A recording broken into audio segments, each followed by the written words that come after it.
दोस्तों नमस्कार, मैं रोहित शर्मा और आप देखना शुरू कर चुके हैं हिंदुस्तान 9 न्यूज। उत्तर प्रदेश के बड़ौत में हैं और बड़ौत में आप देखें तो यहाँ पर काफ़ी उथल-पुथल भी है। आखिरी समय में भारतीय जनता पार्टी ने टिकट किया और उसी आखिरी समय की वजह से कुछ लोग इस चीज़ से नाराज भी हो गए।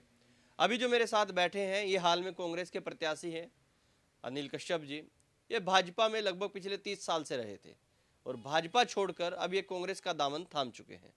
हालांकि उत्तर प्रदेश में कांग्रेस की ऐसी कोई बात भी नहीं है कि कांग्रेस को लेकर कोई बड़ी बात हो यहाँ पर, या फिर कांग्रेस ऐसा तैरता हुआ जहाज हो जिसमें ये बैठे हैं। उत्तर प्रदेश को देखें तो डूबता हुआ जहाज कांग्रेस है जिसमें ये बैठे भी हैं। लेकिन ऐसा हुआ क्यों कि ये भाजपा छोड़कर कांग्रेस का दामन इन्होंने थामा और कांग्रेस के साथ ये लगे हैं? अनिल जी, सबसे पहले तो स्वागत है आपका हिंदुस्तान 9 पर। बहुत बहुत धन्यवाद आपका। अनिल जी, भाजपा में रहे आप, भाजपा छोड़ दी, फिर उसके बाद आज कांग्रेस में आप हैं और यहाँ से प्रत्याशी भी हैं चेयरमैन के लिए। ऐसा क्या हुआ कि आपको भाजपा छोड़नी पड़ी और कांग्रेस में आपको आना पड़ा? देखो, भाजपा इसलिए छोड़ी, यहाँ की जो भाजपा अगर यहाँ के चेयरमैन जीते या विधायक जीते या सांसद जीते, ये पिछड़ों की वजह से जीते। और पिछड़ों की इतनी अनदेखी करी इन्होंने कि पिछड़ों को कोई पद नहीं देते, पिछड़ों के साथ कोई इतना गंदा व्यवहार रहे। अगर कोई बराबर में हमारे किसी का मर्डर हो जाए, एक बिरादरी किसी का नाम नहीं लेना चाहता, किसी का मर्डर हो जाए और हमारी बिरादरी में मर्डर हो जाए पिछड़ों के, तो बराबर में निकल के चले जाते हैं विधायक सांसद। और अपनों को जो जिन्होंने जिताया उनके यहाँ बिल्कुल भी आते नहीं। काफ़ी समस्याएं आई क्षेत्र में। सारी समस्याओं को देखते हुए बहुत अच्छा कार्यकर्ता था मैं बीजेपी का। लगभग 30-32 साल बीजेपी में रहा, आरएसएस में रहा, बचपन से आरएसएस में हूँ। यहाँ के जो कैंडिडेट है केवल एक जाट बिरादरी से आते हैं और पिछड़े जो वर्ग के लोग हैं इनको टिकट देने में भारतीय जनता पार्टी कंजूसी करती है। तो टिकट नहीं मिला तो इसलिए आपने छोड़ दिया? जी हाँ, मेरा बायोडाटा गया था और इन्होंने इग्नोर कर दिया उसको। तो ये तो स्वार्थ वाली बात हो गई ना कि आप टिकट नहीं मिला तो आप पार्टी छोड़ गए। हमने क्या कि पिछड़ों के लिए कम से कम बागपत में एक चेयरमैनी का टिकट दिया जाए और वो अच्छी जगह से दिया जाए जहाँ से भारतीय जनता पार्टी जीतती आ रही है। लेकिन उन्होंने इग्नोर कर दिया, वो नहीं दिया। नहीं, बीजेपी ने तो पिछड़ों के लिए इतनी लड़ाई लड़ी है। अब की बार ओबीसी के कुछ लोगों को स्पेशल आरक्षण भी लागू किया है। तो ये तो भाजपा तो कहती है हम पिछड़ों के साथ खड़े हुए हैं। नहीं, आरक्षण तो बिल्कुल लागू किया ही नहीं। आरक्षण किसने लागू किया? आरक्षण को तो कोई मतलब ही नहीं। जो भारतीय जनता पार्टी में पिछड़ा कश्यप हो, माली हो, ये अगर वे आरक्षण की बात कर देंगे तो भारतीय जनता पार्टी उसको बाहर का रास्ता दिखा देगी। जब कभी अगर आरक्षण की बात होती है तो तुरंत ही कह देते हैं भाई चुप, बिल्कुल चुप, आरक्षण की बात नहीं कोई करेगा।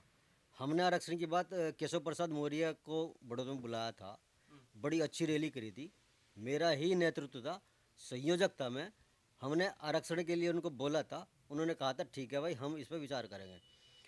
करीबन 5 साल हो ली, 5-7-6 साल हो ली, अब लोग उसका कोई जवाब ही नहीं मिला। जवाब यह आता कि आरक्षण की बात मत करो, अगर आरक्षण की बात करोगे तो आपको कुछ फ़ायदा नहीं मिलने वाला। अच्छा चलिए, ये सब तो है। तो आपको क्या लगता है कि अब जब आपने नॉमिनेशन भी किया तो उसके बाद भी कुछ घटनाएं हुई आपके साथ? मैं सुन रहा था बड़ौत में जब लोगों से बातचीत कर रहा था तो ऐसी भी कुछ बातचीत सामने आई है कि वो क्या मामला है, कुछ ऐसा हुआ था या नहीं हुआ था? हाँ, हुआ था।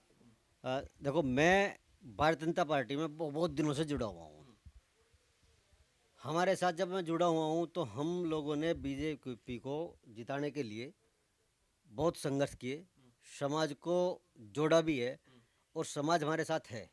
और आज यह स्थिति है, जब समाज में कोई भी बात होती है तो अनदेखी कर देते हैं। सारा समाज भारतीय जनता पार्टी को छोड़ने के लिए तैयार है। अच्छा, कौन सा समाज? जैसा कश्यप समाज है, माली है, प्रजापति है, ये लगभग 17 जातियाँ हैं, बिल्कुल छोड़ने को तैयार है। मतलब आपकी वजह से अब वो बीजेपी को छोड़ना चाहते हैं? जी जी, बहुत संघर्ष किया, सारों ने मिलके तो बीजेपी जाएंगे कहाँ छोड़कर?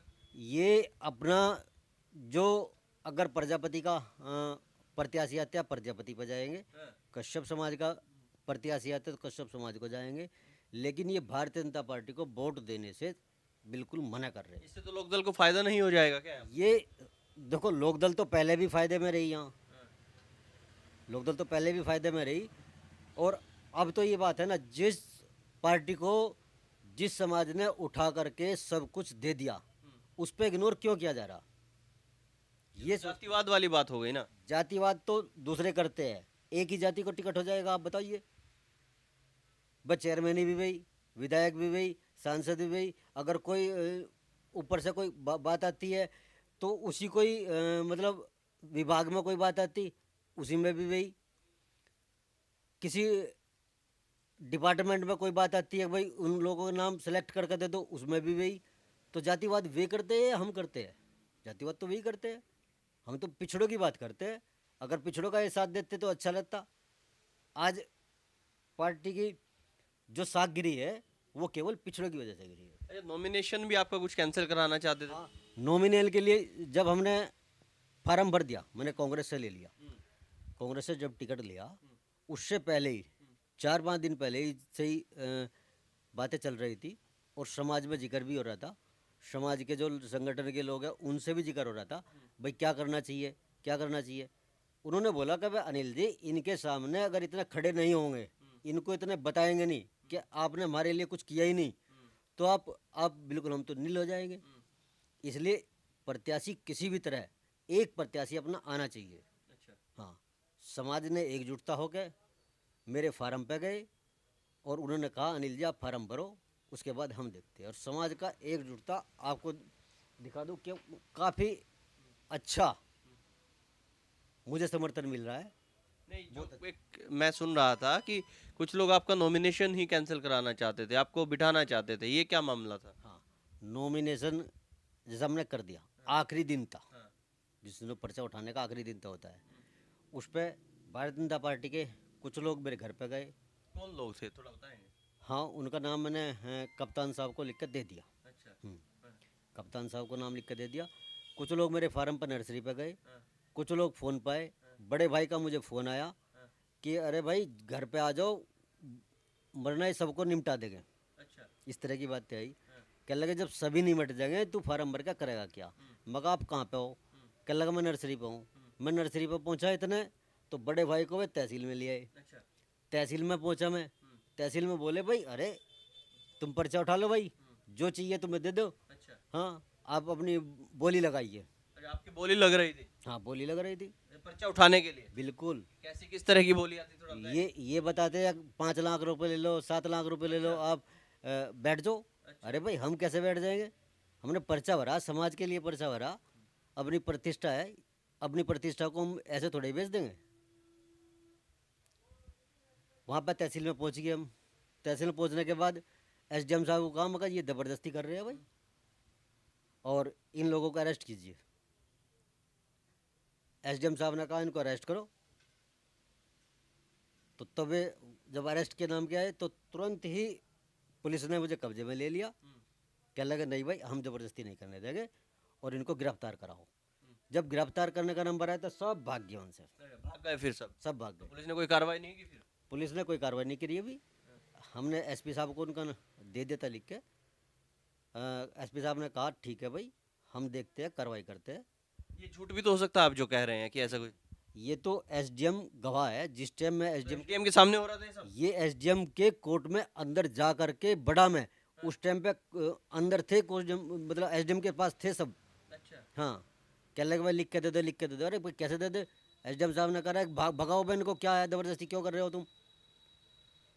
एसडीएम साहब ने ही पुलिस कहा गिरफ्तार करो बहन को, तुरंत गिरफ्तार करो। तब वे वहाँ से भागे। एसडीएम साहब ने फिर कहा एसओ को फ़ोन किया कि भाई ऐसे ऐसे मसला है एक, आप आइए तुरंत। फिर मुझे एसडीएम साहब ने कहा कि आप आधा घंटा रह रहा है, आप आधा घंटा यहीं पे बैठो। आधा घंटा मैं वहीं रहा। जब टाइम निकल गया फिर मुझे गार्ड दिया, घर पे छोड़ के आओ और प्रशासन ने फिर उसके बाद एक गार्ड और दे दिया मुझे। ये चुनाव के लिए आपको जो सिक्योरिटी मिली है, ये पुलिस आपके साथ इसलिए घूम रही है? जी जी हाँ, पुलिस इसलिए घूम रही है। तो प्रशासन ने दी है? प्रशासन ने दी है। ये देखिएगा, ये अनिल कश्यप जी हैं और बताते हैं कि संघ से जुड़े हैं और पार्टी इन्होंने ऐसी ज्वाइन की है जो सारा दिन संघ को गाली देती है। वीर सावरकर को गाली देते राहुल गांधी। अब ये तो इनका मन माने कि ये अपने मन से जुड़े हैं या तन से जुड़े हैं या चुनावी फायदे के लिए जुड़े हैं, क्योंकि संघ का जो अनुशासन है वो अलग तरह का अनुशासन होता है और जो संघ में अनुशासन सीखता है शायद वो उसको अलग तरीके से चीज़ों को जीता है। लेकिन अब तक के लिए इतना ही। आप क्या सोचते हैं कमेंट में जाइएगा और बताइएगा। मैं हूं रोहित शर्मा, आप देख रहे हैं हिंदुस्तान 9। जय हिंद।